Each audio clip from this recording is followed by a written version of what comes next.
இந்நாள் இனிய நாளாக அமைய ராமானுஜர் திருவடியை பற்றி பரந்தாமனை அறிவோம். தினம் ஒரு நாராயணீயம்.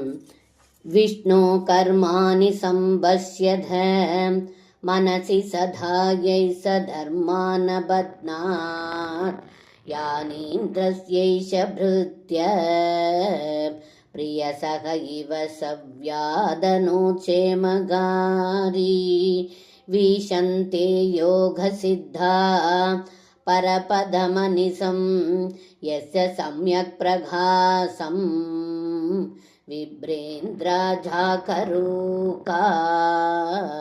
கிருதபகுனுதயோ யச்ச நிர்பாசயந்தே. இந்த பாடலுக்கு அர்த்தம்: ஏ குருவாயூரப்பா, பகவானான ஸ்ரீ மகாவிஷ்ணுவானவர் எந்த கர்மங்களை கொண்டு தீயவர்களை அழித்து நல்லவர்களை காத்து அறநூல்களை சொல்லி அதன் மூலம் உலகிற்கு நன்மை உண்டாகும் தர்மங்களை அவரவர்களுக்கு தக்கபடி செய்கின்றார். உபேந்திரனாக இருந்து தேவேந்திரனுக்கு பிரியமான தோழன் போலவும் சேவகன் போலவும் அவர்களுக்கு நன்மை விளைவிக்கும் பொருட்டு திருவிளையாடல்களை செய்கிறார்.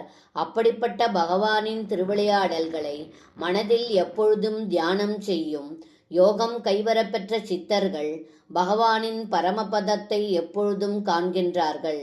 அந்தன சிரேஷ்டர்கள் தங்களின் மகிமைகளை பலவகை ஸ்துதிகளால் அனைவரும் அறியும்படி பிரச்சாரம் செய்கிறார்கள் என்று இந்த பாடலில் பட்டத்ரி சொல்கின்றார். சர்வம் கிருஷ்ணார்ப்பணம். ஸ்ரீ குருவாயூரப்பன் திருவடிகளே சரணம்.